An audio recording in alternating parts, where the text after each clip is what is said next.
he entendido necesario que volvamos a Deuteronomio 5:29. Dice la palabra del Señor en el nombre del Padre, del Hijo, del Espíritu Santo. Amén. Leo la Biblia Reina Valera del 60, es la revisión que tengo. ¿Quién diera que tuviesen un tal corazón que me temiesen y guardasen todos los días todos mis mandamientos, para que a ellos y a sus hijos les fuese bien para siempre? Este es Dios hablando. ¿Quién diera que tuviesen tal corazón que me temiesen y guardasen todos los días todos mis mandamientos, para que a ellos y a sus hijos les fuese bien para siempre? Señor, gracias por tu palabra, la cual nunca retorna atrás vacía. Toma este lugar y sé tú hablando. Transfórmanos, háblanos al corazón, primero a mí y luego a este hermoso pueblo que has puesto en mis manos para dirigir, en el nombre de Jesús. Amén. El tema en esta mañana: hay esperanza para la familia. Hay esperanza para la familia. En la década del 50 los jóvenes se liberaron por medio de la música, el cine, los autos y el dinero. Ese fue el inicio de una década del 50 pre-revolucionaria, una época que marcó la historia. Muchos la vivieron. Yo viví el último año, porque yo nací en el 1959. La década del 60 fue la llamada época de la rebelión y el reto a la autoridad. Se comenzó a cuestionar todo. Ya en el 60 se empezaron a abrir unos canales donde ya los muchachos comenzaban a retar a sus papás y comenzaban a cuestionar lo que en casa se hablaba. Esa época del año del 60 al 70 fue que entró el mal llamado amor libre. Los que vivimos esa época nos acordamos de los hippies. Pasábamos por los puentes en Carolina, el puente de Julia de Burgos, que une la entrada del pueblo, y usted veía cientos de hippies apostados en la ribera del río con casetas de campaña, viviendo lo que ellos denominaron amor libre. Fue la época de los festivales musicales que no duraban un día, duraban 3, 4 días, como fue el festival de Woodstock en Nueva York, que duró desde el 15 de agosto hasta el 18, prácticamente sin parar. Esa fue la época que los jóvenes comenzaron a retar a la familia, retar al gobierno, a la religión y a la ley. Fue la época marcada por unas guerras, marcada por unos movimientos, marcada por unos jóvenes que prefirieron ir a la cárcel que hacer lo que el gobierno dictaba. Ahora bien, nada sustituyó el vacío, ese vacío, y los jóvenes fueron dejados sin nada que creer durante esa época del año 60. Y en el 70, el año 70 es el año que se denomina dentro de la jerga social, los que estudian la sociología pueden recordar que la década del 70 se denomina como la década del egocentrismo, donde comienza a ser el yo la figura protagónica dentro de la ola de familia. En todas las épocas del cine americano ha habido una figura central que ha determinado los movimientos a seguir. En la década del 60, yo sé que ninguno de ustedes se acuerda, pero la década del 70, quien revolucionó la historia del cine fue un muchacho joven llamado John Travolta, donde entonces todos los hombres querían caminar como Travolta, peinarse como Travolta, hacer las cosas que Travolta hacía. Fue una época de ego personal. Sustituyeron el sexo por amor pero sin saber cómo amar, cayeron en promiscuidad. El amor libre, sustituyen el sexo por amor, porque ahora te amo, pero cuando se dispararon a amar, no sabían cómo hacerlo y cayeron en promiscuidad. Y hoy tenemos que volver a este tema de la familia por la importancia que tiene hoy. En la actualidad, como familia, no nos va a ir bien si no hacemos cambios radicales como familia. Y usted sabe que nosotros, de hecho, estamos enseñando los jueves, ya estuvimos en el, creo que el tercero de los estudios que estamos hablando sobre escatología, sobre el rapto, que Cristo regrese otra vez.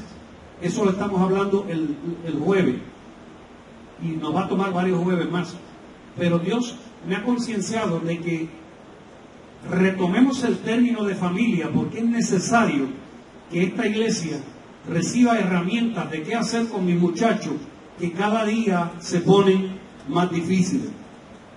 Son demasiados los niños y jóvenes que están en lugares de libertad restringida. Son demasiados. Ya las cárceles y los hogares de reformación están llenos. El gobierno no sabe qué hacer. Es alarmante la cantidad de niños y niñas entre los 6 a 10 años que reciben día a día ayuda psiquiátrica. Y esto no es que sea malo, es que nosotros como familia debemos trabajar un fundamento fuerte en la casa para que entonces podamos dirigir los cañones hacia nuestros hijos, para que nuestros hijos se levanten como hijos fuertes.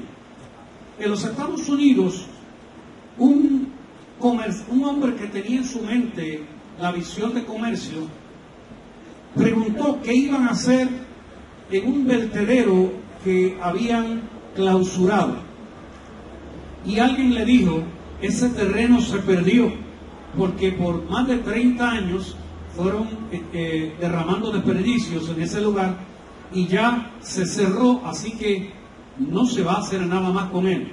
Este hombre pidió que se lo vendieran. La gente no entendió qué él estaba haciendo y se lo vendieron. Entonces él comenzó a traer cientos de camiones con relleno y comenzaron a rellenar toda la planicie de lo que había sido el vertedero, y comenzaron a rolear, a pasar el rolo, tiraban el relleno sanitario y el rolo pasaba. A fin de cuentas, cuando se terminó de rellenar todo el vertedero, que quedó como una montaña, la hicieron una planicie, y él entendió que el terreno estaba listo para hacer un proyecto. Nosotros tenemos la capacidad de olvidar muy rápido, y a nosotros se nos olvidan las cosas con una prontitud. Este hombre comenzó a hacer aceras y comenzó a preparar áreas verdes, y cuando aquello estaba precioso, comenzó a levantar paredes y comenzó a techar y comenzó a alumbrar, y abrió una urbanización y empezó a vender casas, y la gente empezó a comprar casas porque el lugar estaba precioso. Imagínese usted la fertilidad del terreno con basura debajo, crece lo que sea. Pero años más tarde de la gente estar viviendo en ese lugar, comenzaron a ocurrir unas cosas. Las aceras se empezaron a abrir, y la gente, pues eso es los movimientos telúricos que dan, y eso fue. Pero entonces, en la casa de uno, de momento se fue a bañar y vio que en el baño se abrió una pared, y de momento el otro vio que el piso se abrió, y de momento empezaron a quejarse y a quejarse. Y cuando el gobierno vino a abrir los ojos, la urbanización, la gente había escapado y había dejado las casas y se habían ido, porque las casas se habían agrietado, porque las habían construido sobre un basurero. Y ya usted sabe hacia dónde yo voy. Cuando nosotros construimos sobre fundamentos sólidos, nuestras casas jamás se van a agrietar. Pero cuando permitimos que nuestra casa siga entrando basura, siga entrando cosas que no deben entrar, el cimiento de la casa se va a tambalear. Yo les dije a ustedes que en el libro de Nehemías, una de las primeras puertas que Dios le dijo a Nehemías, y Nehemías le dijo al pueblo. Ustedes saben que en Jerusalén hay multitud de puertas. Está la puerta de las ovejas, la puerta de la fuente, la puerta de la luz, diferentes puertas. Pero la primera puerta que Nehemías mandó a reparar fue la puerta del muladar. Y la puerta del muladar no es otra cosa que la puerta que va al basurero. ¿Y por qué repararon primero la del basurero y no la de la fuente? Sencillo, porque una ciudad que no tiene un programa de desperdicios sólidos fuerte es una ciudad que se va a enfermar, las ratas van a llegar, las sabandijas van a entrar, la ciudad se va a enfermar y eventualmente la ciudad va a morir. ¿Qué hacemos primero? Hacemos la puerta del muladar. ¿Hacia dónde daba la puerta del muladar en Jerusalén? Hacia un lugar que se llamaba el Gehenna. ¿Y qué es el Gehenna? El Gehenna es un tipo del infierno, porque en el Gehenna es un lugar donde echaban la basura, la prendían y nunca ese fuego se apagaba. ¿Por qué? Porque todos los días estaban sacando basura. Por eso no debemos construir nuestra casa sobre basurero, sino sobre fundamento firme. ¿Y quién es la roca? La roca es Cristo. La edad promedio de los niños que comienzan a fumar, voy a dar unas estadísticas hoy hermosas. ¿Usted sabe cuál es la edad promedio de los Estados Unidos? Que un niño comienza a fumar a los 10 años. Esa es la edad promedio que un niño comienza a fumar. Miles de niñas entre 12 a 17 años quedarán embarazadas, sin mencionar las que tendrán abortos. Dicen muchas estadísticas que muchos jóvenes usan droga por lo menos 2 veces por semana. Por lo menos 2 veces por semana. En mi última clase del seminario discutíamos sobre los vicios en Puerto Rico. Y yo les dije que el vicio número 1 de Puerto Rico, el profesor preguntó cuál es. Y dijimos cocaína, heroína, marihuana. Y él se echó a reír y dijo, mis hijos, es el café. Es el vicio número 1 de Puerto Rico. Es el café. Mientras muchas de las estadísticas nos muestran que muchos jóvenes están usando droga 2 veces por semana, mientras que millones serán infectados con todo tipo de enfermedades de transmisión sexual, entre otras. Es trágico como si nuestros hijos estuvieran caminando sobre campos minados. Lo que hemos visto, lo que es un campo minado. El campo minado en Colombia ahora mismo llevan 10 años una lucha porque la guerrilla puso minas y la gente que pone minas tiene que hacer un diagrama y ese diagrama tiene que ser tenerlo a la mano, porque si los de él caminan por el lugar donde está minado van a explotar. Y hoy día nuestros jóvenes están caminando sobre campos minados. Ahora, ¿cuál es la respuesta de Dios para la crisis que vive nuestra sociedad hoy? La familia. Esa es la respuesta de Dios para una sociedad en crisis, la familia.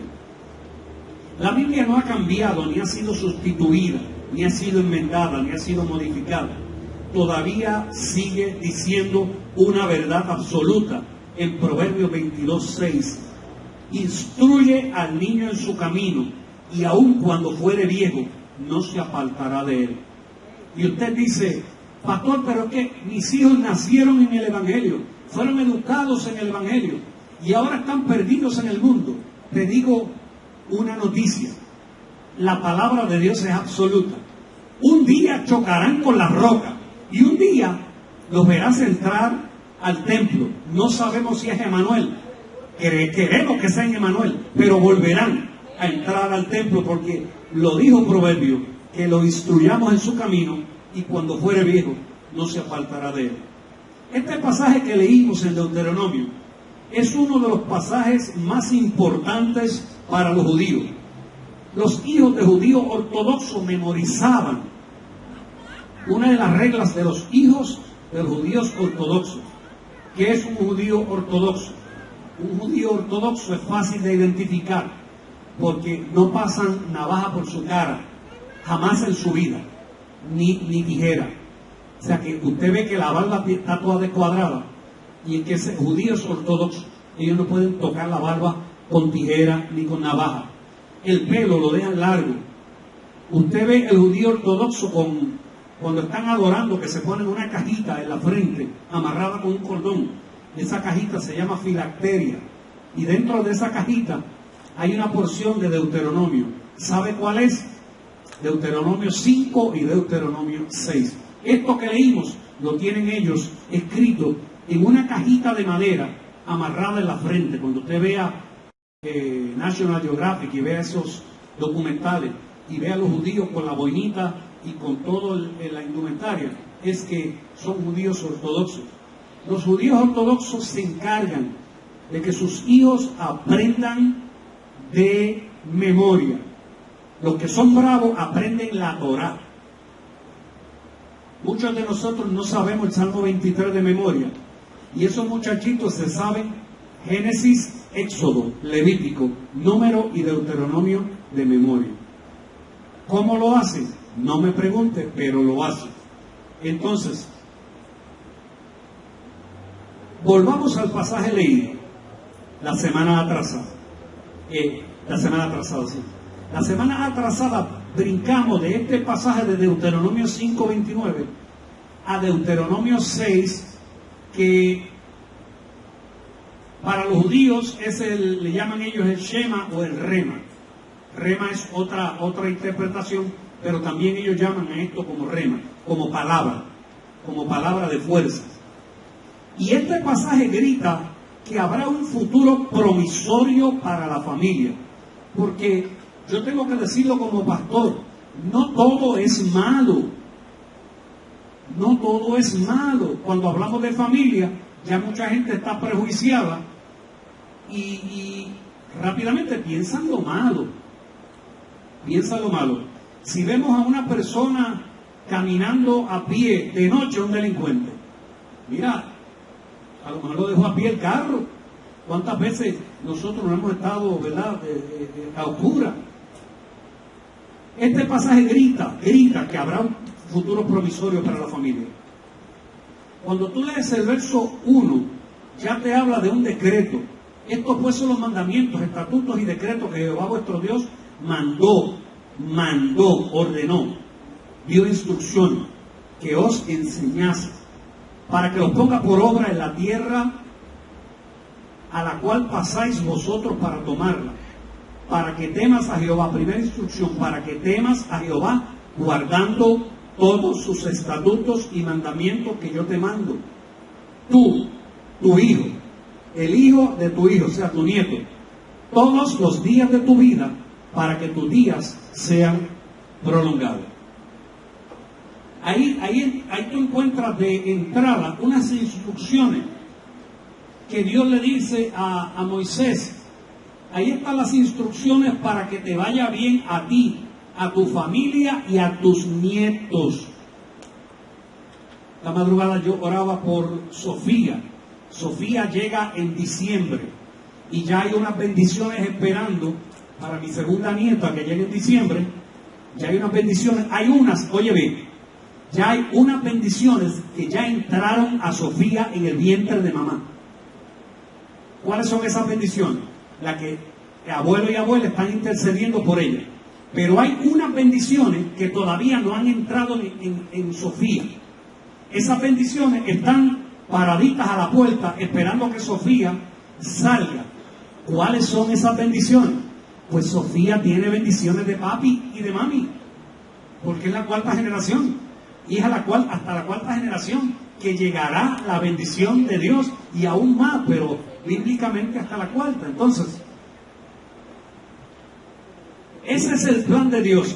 Mira el verso 3, en el verso 3 al verso 9, verso 3 al verso 9.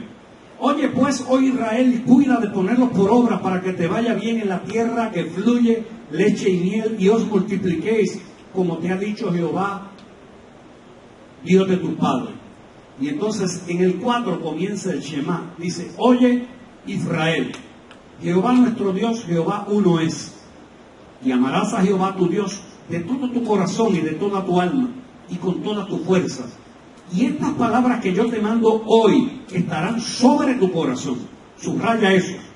Estas palabras que yo te mando hoy, mira el 5, mira el 5.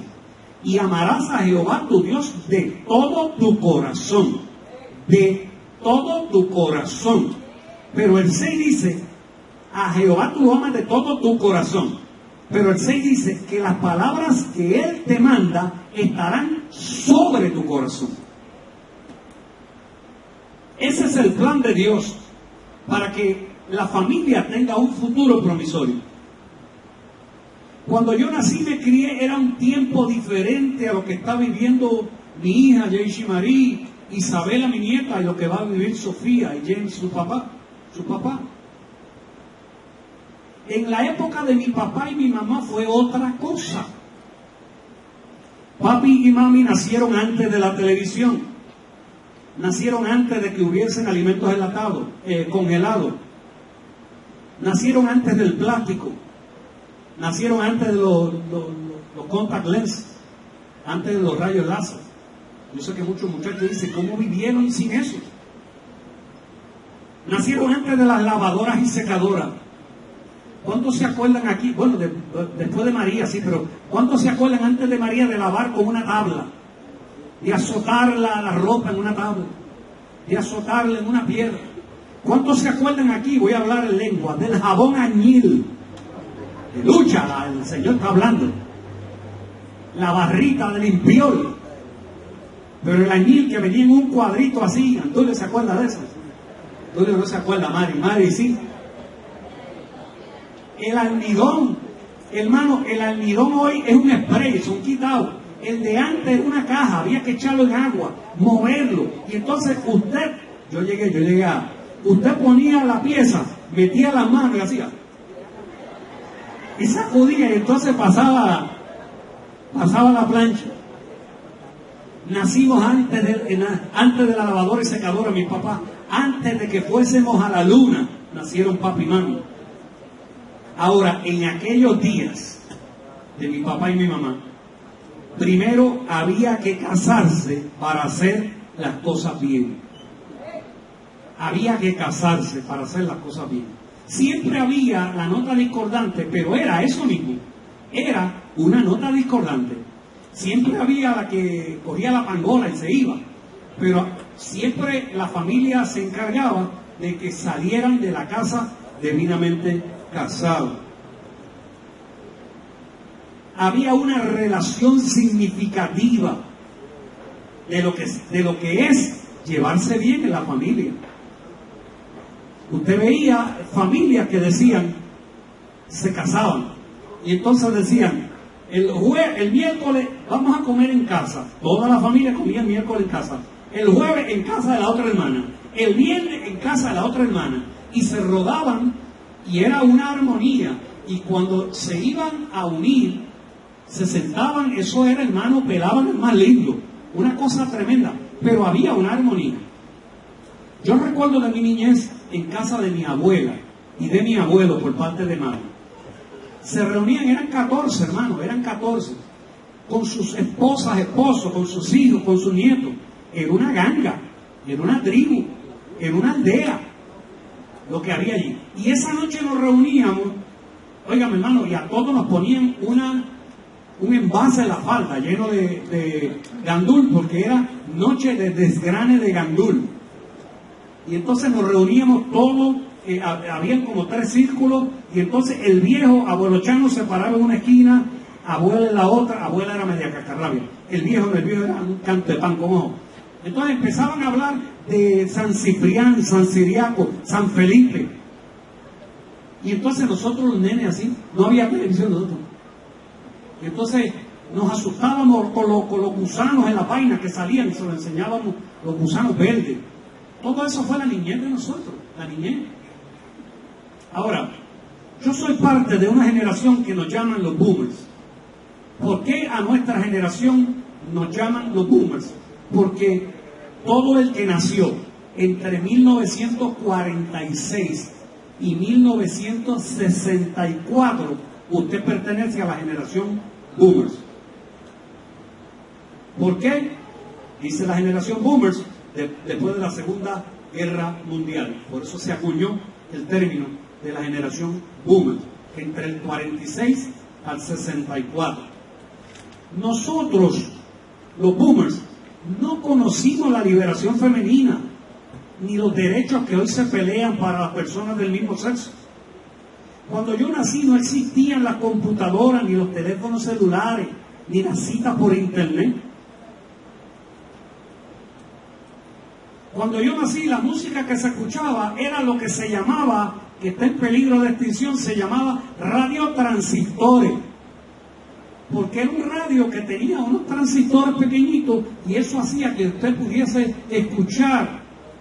Yo les dije a ustedes un mensaje hace 1 año y medio atrás, que yo escuché a Lucecita Benítez ganar el Festival de la Voz con Génesis, la canción Génesis. Génesis está aquí, es que la canción Génesis. Y lo escuché por radio. Y escuché que José Luis Rodríguez, el Puma, llegó segundo. Y me dicen que somos mejores. Entonces los nenes ahí empezaban, y todo era por radio. La única televisión que yo conocí fue la televisión de mi vecina. Y casi nos echaba todos los días por nosotros estar viendo televisión. Entonces, el único CD que nosotros escuchábamos, hermano, era una cinta así de grande. No, así, se me fue la mano. Que se llamaba 8-track. Un 8-track. Y luego vinieron los cassettes. Y el que tenía cassette, hermano, eso era lo último en la avenida. Los 8-track. Cuando yo nací y me crié, no existían las operaciones de corazón artificial. No existía la realidad virtual. Donde a través de un celular ahora usted puede hablar por FaceTime en vivo con una persona, así esté en China. En el lugar del planeta usted puede hablar con esa persona en vivo. Yo no conocí lo que era comida rápida. Lo único que tengo memoria de comida era el caldero de arroz y habichuela que había que calentar en casa, ¿no? Mami amanecía y ese caldero estaba el día entero. ¿Se acuerdan de la gira? La gira. Cuando íbamos de gira, en el baúl iba un caldero. Y cuando llegábamos al lugar de la gira, el arroz estaba frío, pero había que meterle mano. No existía Burger King, no existía nada de eso. Y en la época del 70, comenzaron a llegar a Puerto Rico unos nombres. Yo sé que los de menudo para atrás se van a acordar de los carolinenses. Se van a acordar donde es hoy un Esteves en Carolina. Había un sitio que se llamaba El Caporal. Pollo frito, uno de los primeros pollos fritos comerciales fue El Caporal. Y luego comenzaron a llegar los Kentucky y los McDonald's de la vida. En la época de mi niñez, nazco en el 1959, en la época de mi niñez la hierba se cortaba, no se fumaba.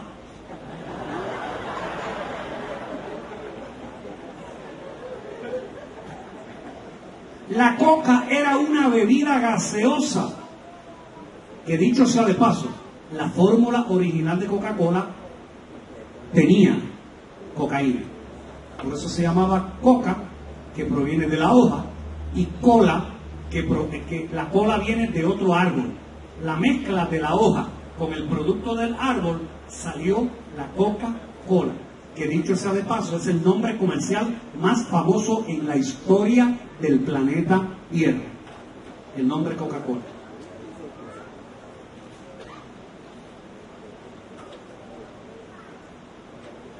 Ahora llegamos a una generación que nos mira y nos llama tontos si queremos tener hijos con nuestras esposas. Nos llaman tontos porque ahora podemos mandar a fabricar los hijos. ¿Cómo los quiere? Con los ojos claros. ¿Cómo los quiere? Los mandamos a fabricar. No en balde estamos tan confundidos por la identidad. Nosotros y nuestros padres sobrevivimos. Me pregunto si la generación que sube sobrevivirá si lo hacen sin Dios. Hoy más que nunca, nuestros hijos están caminando sobre campos minados. Campos minados. Hasta las iglesias se han vuelto liberales, relevando la palabra de Dios como autoridad de suprema absoluta. Hoy existe una iglesia para cada propósito, para cada deseo. Existe una iglesia. Hasta Satanás tiene su iglesia.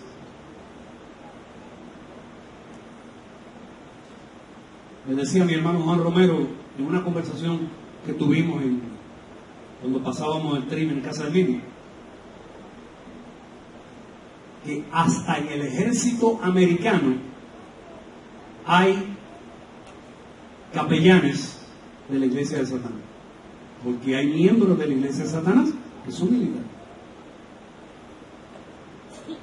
Existe una iglesia para cada propósito. Cuando yo estudiaba en la escuela primaria, las faltas que nosotros cometíamos, y muchos se acuerdan de esas faltas, eran cortar clases, no hacer las asignaciones, y a veces romper un cristal con una pelota jugando pelota.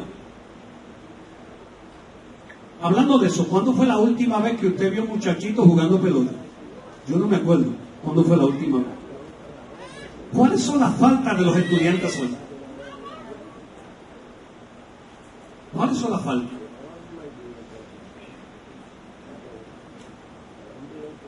No es culpa de los profesores, maestros y maestras, que hacen trabajos monumentales, y aquí tenemos profesores maravillosos, maestros maravillosos. Mi esposa, Luz, Sarita retirada, mi querido Edwin Fernández. Yo hablaba con una persona en un funeral, hermano, mis conversaciones se han vuelto de funeral. Mi esposa me dice, David, pero por favor, vas para otro funeral hoy. Luz Elisa me dice, pastor, pero todos los lunes usted está en un funeral.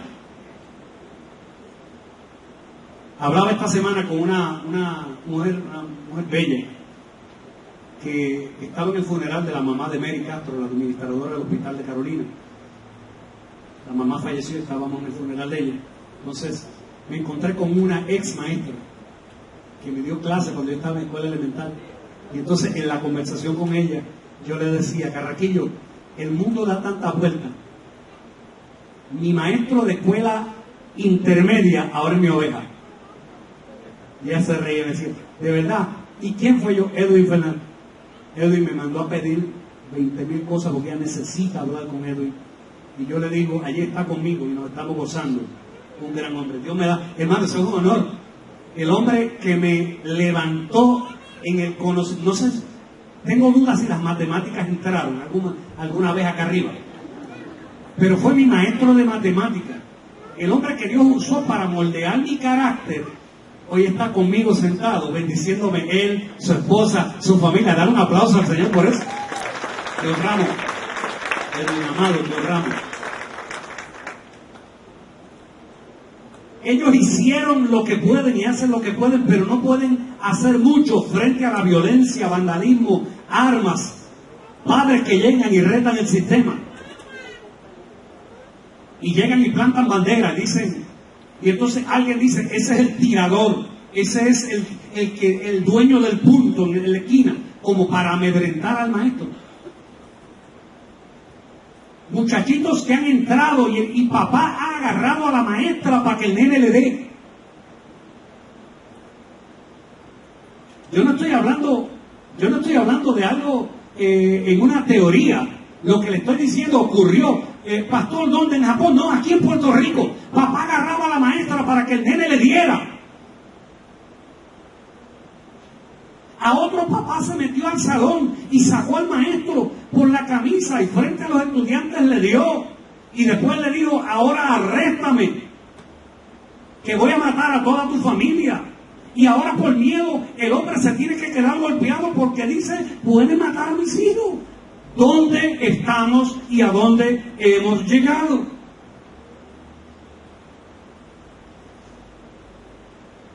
Frente a este panorama, ¿cómo pueden sobrevivir nuestros hijos? Es que ellos ven liberalismo por donde quiera que caminan. En las universidades lo que escuchan es humanismo secular. El humanismo secular no es otra cosa que sacar a Dios Dios no existe, Dios está obsoleto, Dios venció, caducó. Es el pensamiento racional lo que vale. Y el paganismo en la sociedad. La industria del alcohol gasta millones en campaña publicitaria y su foco primario, ¿sabe cuál es? La juventud. Es la juventud. Pero ven acá. El manual DSM-5, que es el manual que es como es la versión del PDR de los médicos, el DSM-5, va por la quinta versión. Ese manual es la herramienta de los trabajadores sociales, psicólogos y psiquiatras, porque ahí están las enfermedades todas escritas con sus síntomas. En ese manual aparece el alcoholismo como una enfermedad, con unos resultados devastadores. Ahora, si el alcoholismo es una enfermedad, ¿por qué la industria del alcohol gasta millones de dólares en campañas? ¿Por qué promovemos la enfermedad? El consumo per cápita de un bebedor regular moderado, un bebedor regular moderado, este muchacho que bebe viernes, sábado y domingo, y él dice que se da entre 3 a 5 cervezas. Mira, eso es lo que yo me doy. Esta es la estadística.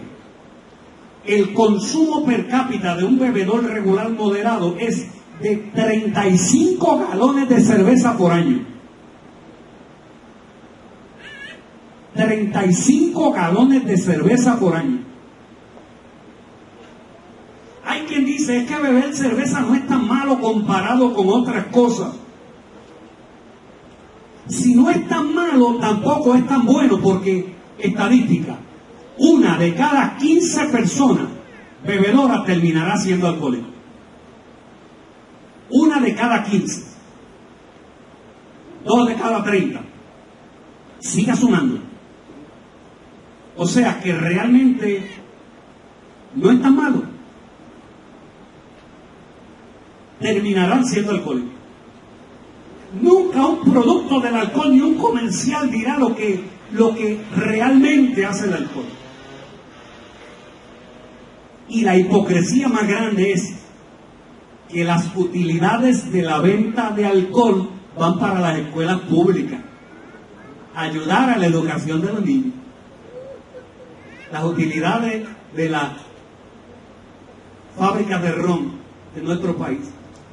Los eventos deportivos, la mayoría de los auspiciadores son firmas de alcohol. Ahora, nunca firman un comercial con un borracho en las calles tirado, dormido encima de un vato de basura porque se quedó dormido ahí y él no sabe ni dónde se quedó dormido. Nunca firman un comercial entrevistando a un alcohólico que lleva luchando toda una vida saliendo de ese infierno en Alcohólicos Anónimos, que dicho sea de paso, los 12 pasos de Alcohólicos Anónimos son sacados de la Biblia, porque son planteamientos bíblicos. Tampoco muestran el cuerpo sin vida de un joven que chocó al ir intoxicado por el alcohol. Dicho sea de paso, tóxico es un veneno. Y cuando la persona bebe, lo que está ingiriendo es un veneno. En los programas de televisión se muestran 9 de cada 10 bebidas que salen en los programas de televisión son de alcohol. 9 de cada 10. El protagonista nunca dice, ay, me siento en estrés, voy a darme un vaso de leche. Ay, qué mal me siento, quiero una Coca-Cola. No, quiero un trago para sentirme bien. ¿Sabe cómo se llama esto? De los comerciales. ¿Cómo se llama esto de los comerciales?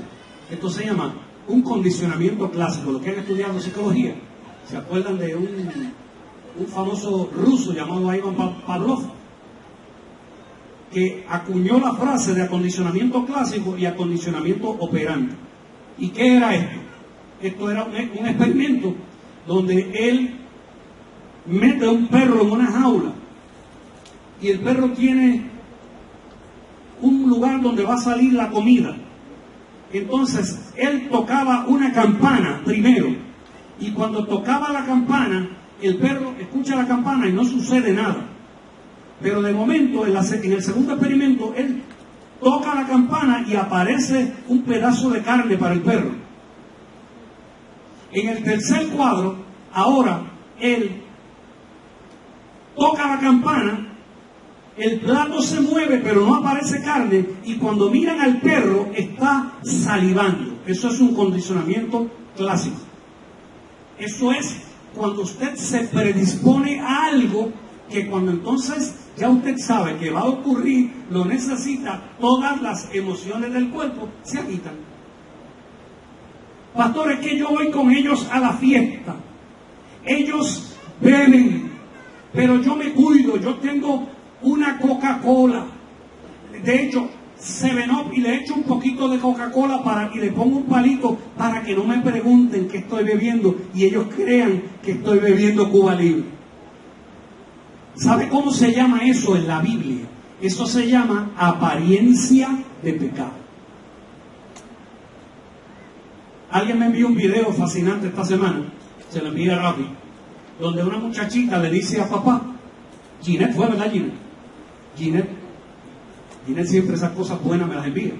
La muchachita le dice a papá que quiere ir a la fiesta de la graduación, de las fiestas que dan. Y papá le dice que no va, porque allí lo que va a ver es bebidas. Y ella le dice, es tanta la insistencia que un día le dice, ok, pues vamos. Y ella se puso el trajecito blanco. Y cuando papá vio el trajecito blanco, le dijo, esta es la oportunidad. Y le dijo, antes de llegar a la fiesta, nos detenemos donde yo trabajo. Pero, porque ella dijo, yo lo que voy solamente es a ver, yo no voy a tocar, ni voy a probar, es a ver, es a sentarme a ver. Y papá le dice, pues vamos. Y cuando papá se detiene, le dice, vente para que me acompañe. Y papá trabajaba en una mina de carbón. Y la nena le dice, pero papá, no, vente, entra, si tú lo que vas a ver, tú no vas a tocar. Y la nena entra, y cuando la nena sale de la mina de carbón, su trajecito blanco está lleno de carbón por el polvo del carbón. Papi, se me dañó el traje. El papá la miró y le dijo, pero es que tú no tocaste nada. Tú lo que hiciste fue acompañarme. Ve por qué no debes ir a esos lugares donde tu traje de blanco de santidad se puede manchar. Entonces, ese es el experimento. No crea que los asuntos comerciales que dan en la televisión son sacados de la nada, son estudiados.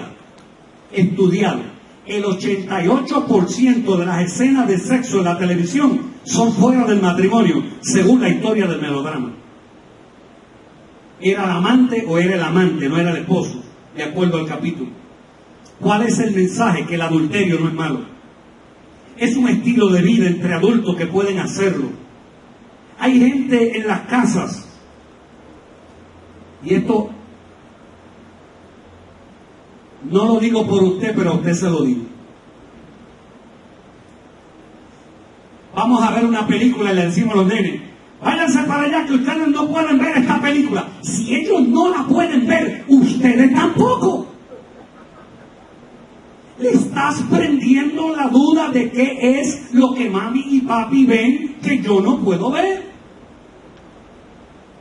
Pastor, pero me está metiendo en problemas. Entonces nunca voy a poder ver una película. Arréglatela para que pueda verla. Pero si es una película que los niños no pueden ver, entonces analiza qué es lo que están metiendo en tu materia gris en el cerebro. Este mensaje yo sé que no es de muchos amén, de muchos ouch, pero lo tengo que predicar. Cada vez más sube los niveles de lo que se ve en la televisión y ya no hay pudor alguno. Pero ¿por qué lo hacen? Porque el público lo acepta, porque el público lo ve, porque el público lo patrocina. ¿Cuál es el mensaje? No te detengas. No te detengas. No te detengas. Ese es el mensaje. ¿Cuál es la canción más popular en español en las últimas décadas que rompió todos los récords? Un dúo español de dos hombres que decían, dale a tu cuerpo alegría, Macarena, que tu cuerpo es para darle alegría y lo que venga. No sé, es una versión nueva. De eso es que se trata esto. Hasta que los jóvenes contraen alguna enfermedad y entonces preguntan, pastor, ¿qué me pasó? ¿Qué me pasó? Todo en la vida tiene consecuencias. Deuteronomio capítulo 6 hay unas cosas básicas que encontramos aquí. Número 1, un futuro para la familia es prometido en los 2 primeros capítulos. Ya le dije que sigue una promesa para los hijos y para los nietos, porque Dios ha prometido un futuro para la familia y comienza con nosotros los padres. ¿Se acuerdan de la historia de Sansón, verdad? Dios se le revela a la esposa de Sansón, que no nos dan su nombre, y la esposa va corriendo donde Manoa y le dice a Manoa, se me apareció el ángel de Jehová y me dijo que voy a salir encinta, voy a salir en estado de preñez. Y el esposo de Manoa la mira y le dice, pues ¿sabes qué? Si se te vuelve a aparecer, yo quiero que hable conmigo, porque yo quiero saber si es verdad. Se le aparece el ángel, oiga esto es para uno, se le aparece el ángel de Jehová a la señora otra vez en el campo. El ángel de Jehová. Imagínense usted el ángel de Jehová con las alas. Lo que es la presencia de Dios ahí. Los árboles moviéndose, porque el ángel de Jehová va bajando. Y de momento ese ángel se para frente de ella. Y cuando el ángel le va a decir a la mujer, ella le dice, espérate un momentito, que mi marido te quiere conocer. ¿Qué clase de mujer es esa? Y deja al ángel, me imagino que el ángel hizo. Y lo dejó con la palabra en la boca y se fue y buscó al marido. Y le dijo al marido, ahí está. ¿Sabe lo que el marido le pregunta al ángel? Ya ella me dijo que le dijiste que ella va a salir encinta. ¿Sabe cuál es la inquietud de él? ¿Cómo debemos criar al niño que tú dices que está en el vientre de ella?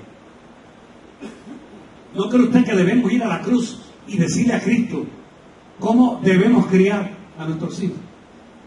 Cuando mi hija me dio la noticia de Isabela, que estaba embarazada de Isabela, nosotros empezamos a orar por Isabela. Yo estoy orando al Señor por Isabela y le estoy diciendo al Señor, haz de Isabela una escritora, una intercesora, una predicadora, una cantante. Lleva a Isabela al mundo, tómala para ti en tus manos y llévala al mundo. Ahora viene Sofía, estamos declarando lo propio con Sofía. Señor, haz cosas grandes. ¿Por qué? Porque hay una promesa en Deuteronomio 6. Platón dijo, el famoso filósofo Platón dijo, la vida de una nación es la vida de una familia escrita en grande. Eso lo dijo Platón. La vida de una nación es la vida de una familia escrita en grande. ¿Qué nos está diciendo? La nación será tan fuerte como sea la familia. La iglesia será tan fuerte como sea nuestra familia.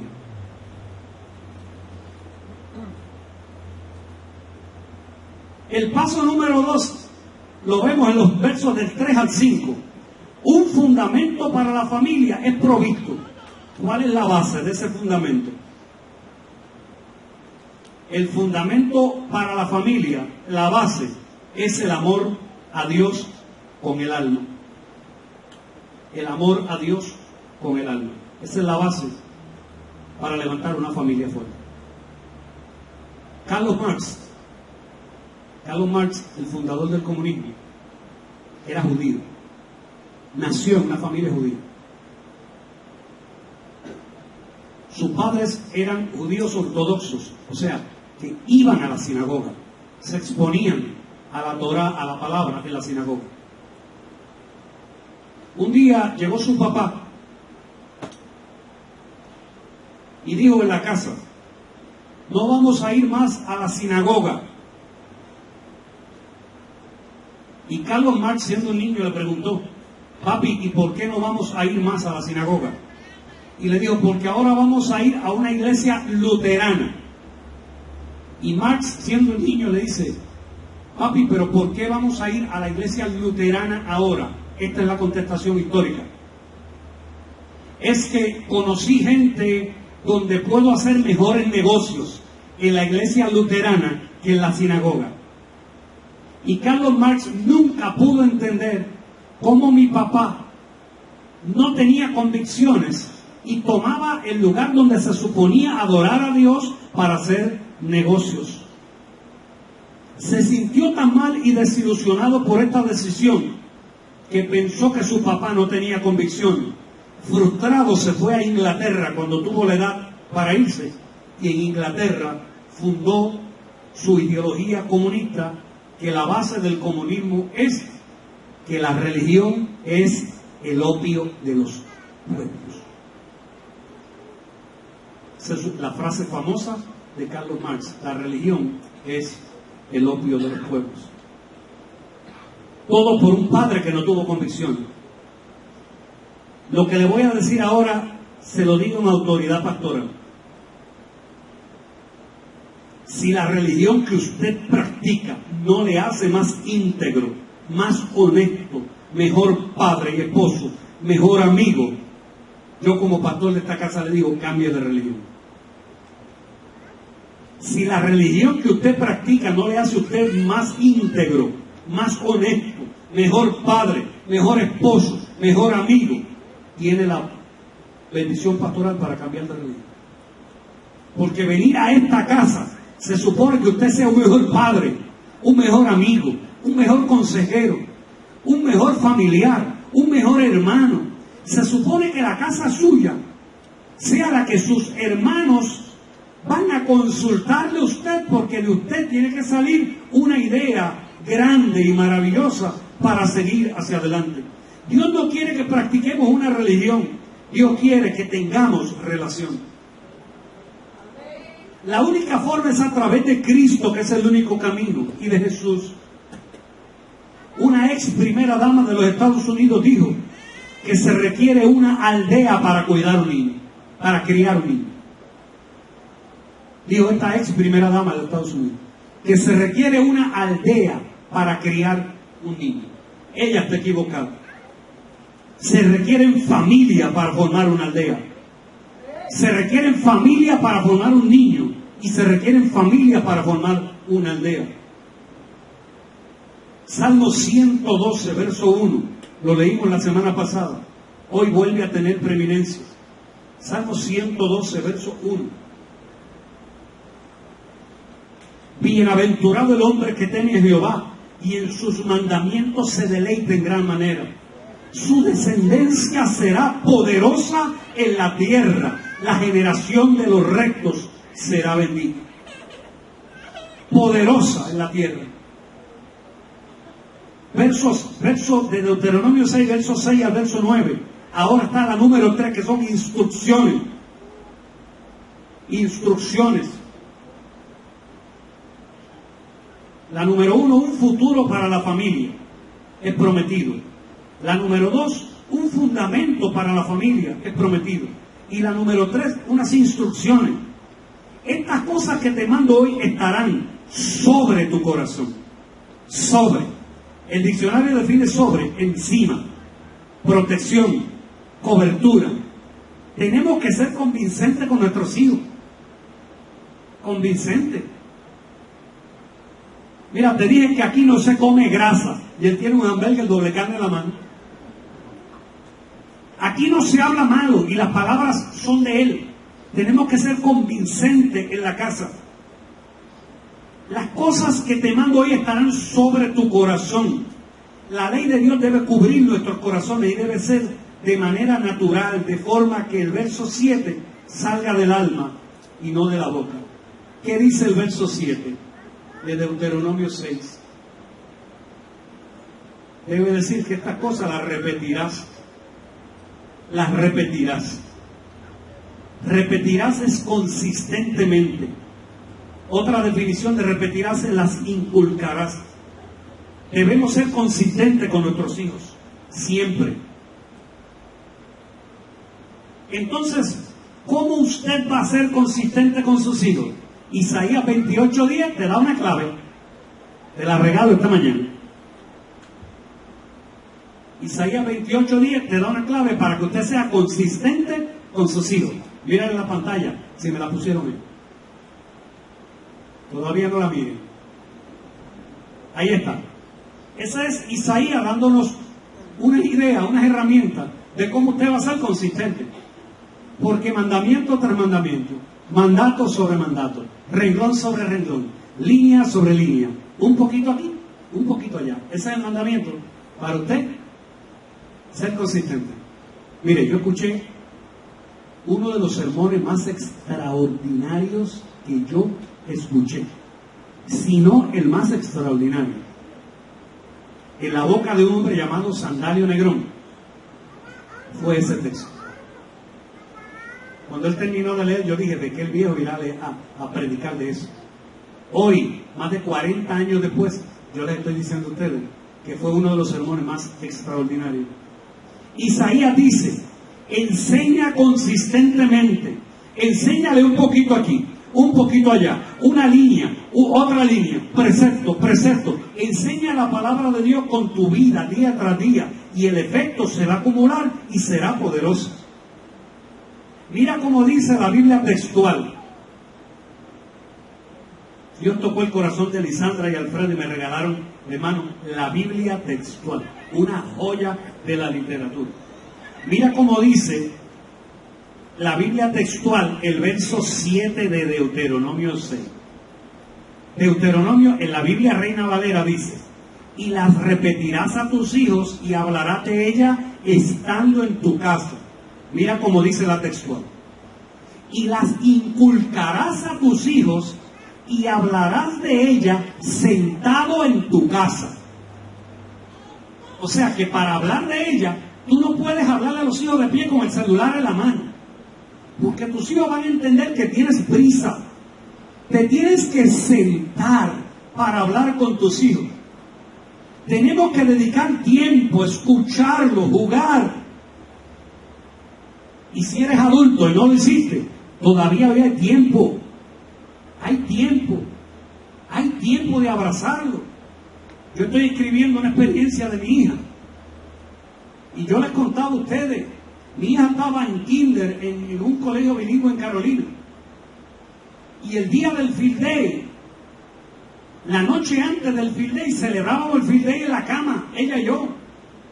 Entonces yo la ponía a correr 100 metros. Mire, hermano, la emoción le salía por los ojos. Porque entonces yo me aprendí el nombre de los amiguitos. Y el nombre, entonces yo decía, y en el primer carril está fulano, y en el segundo sultano, en el tercero, porque yo era el anunciador.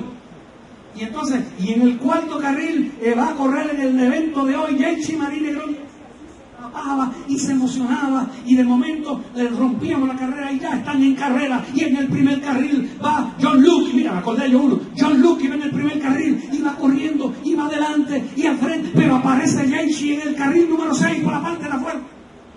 Miren, la emoción de esa niña era que terminábamos el evento y ya terminaba gritando, y el field day era el otro día. El field day era el otro día. Impresionante.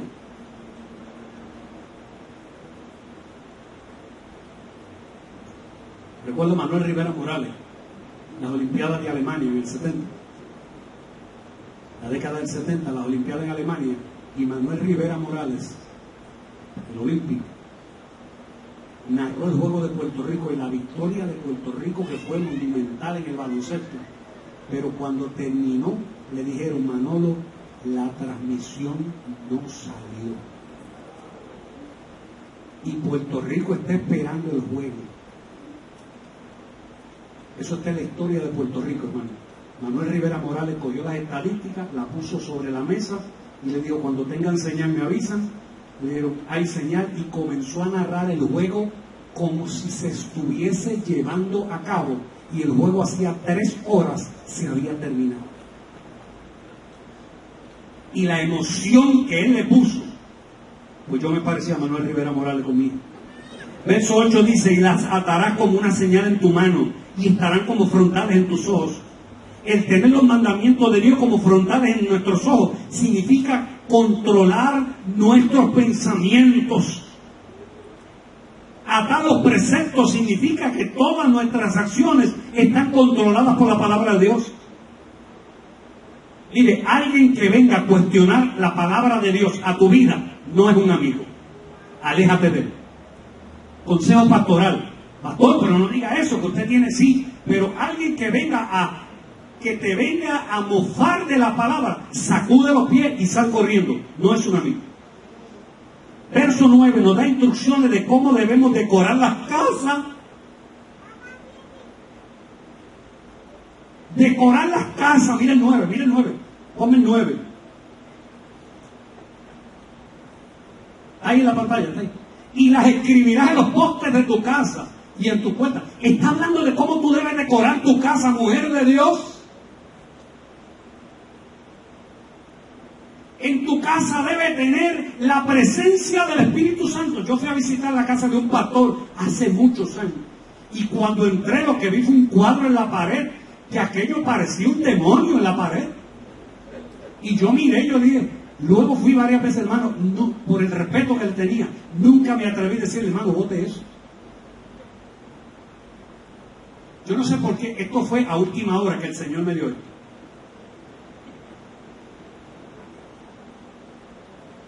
Voy a pisar callo.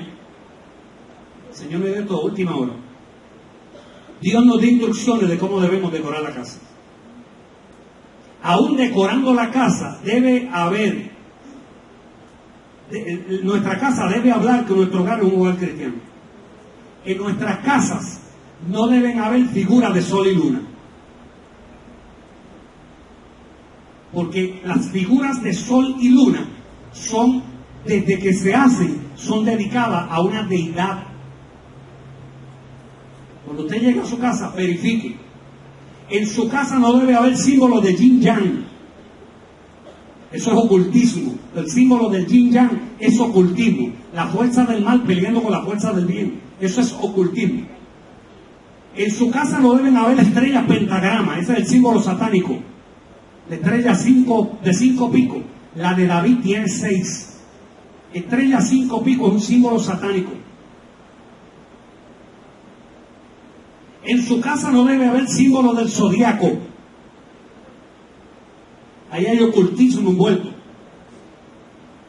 En su casa no debe haber figuras que evoquen otra cosa que no sea figuras de Dios, la esencia de un cuadro. Mire, alguien llegó a esta casa y me dijo, pastor, fui impactado cuando entré y vi la palabra de Dios incrustada en las paredes. En su casa no debe haber cruces invertidas. En su casa no debe haber el famoso círculo de la época de los hippies, que era un círculo con una cruz hacia abajo. Eso se llama la cruz quebrada. Eso es una mofa al evangelio. Esta sí que me puso a pensar. Y he visto gente que la tiene. No sé si aquí, pero a lo mejor en California. Es la cruz, que es el palito transversal y el palito que va, y arriba tiene un circulito.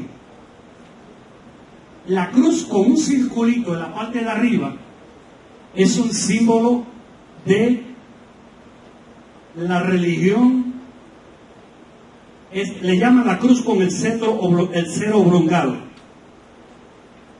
Es la señal del satanismo.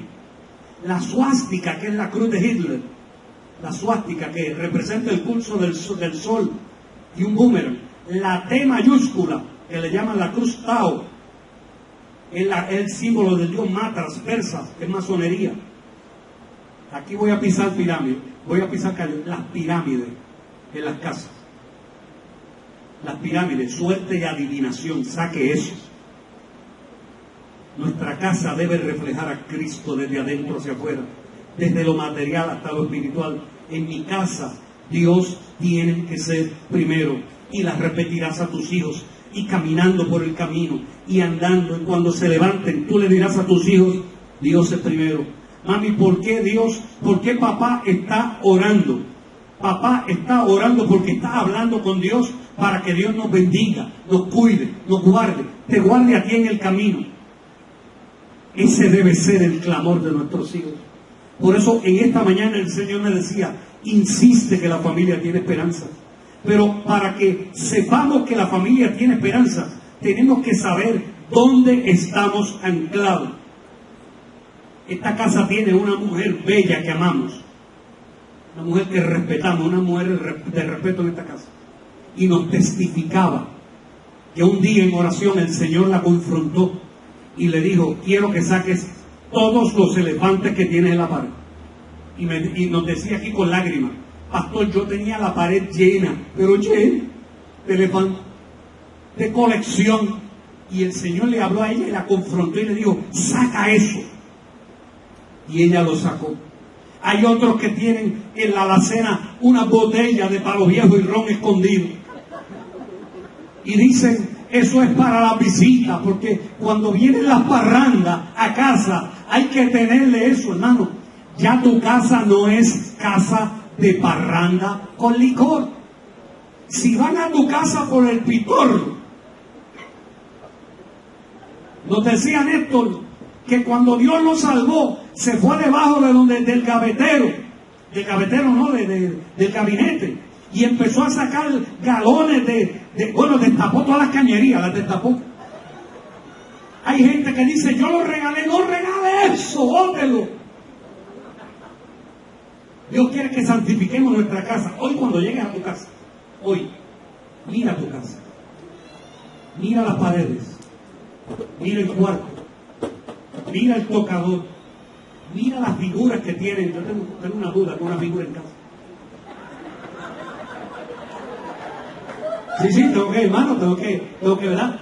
Es que entré los otros días, y cuando abrí la puerta y entré, y pasé, hice así, miré, y de momento, hermano, la figura lleva ahí como 20 años, y de momento el Señor me hace así, me dice, mira, y cuando empiezo a mirar, yo digo, cuando se lo diga a Sandra.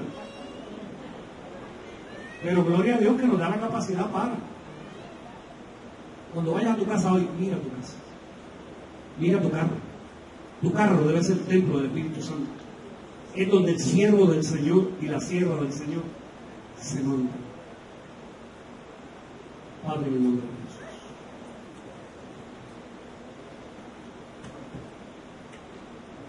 Tú pusiste en mi corazón hablar de la esencia de llevar a Cristo a nuestra casa. Miramos hacia atrás y vemos cómo las cosas no nos salen bien.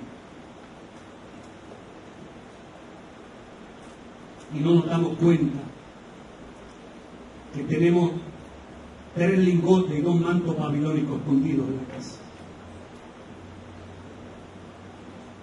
Hoy el Señor nos mueve la zona de comodidad nuestra, para hacernos entender que para levantar una familia fuerte en el Señor, tenemos que ponerte a ti, Jesús, como el centro de la casa. Esta mañana nos invitaste otra vez a volver a Deuteronomio 5 y 6. Esta mañana, Señor, nos invitaste otra vez y nos repetiste una palabra. ¿Quién diera que tuviesen tal corazón, que me temiesen y guardasen todos los días todos mis mandamientos, para que a ellos y a sus hijos les fuese bien para siempre?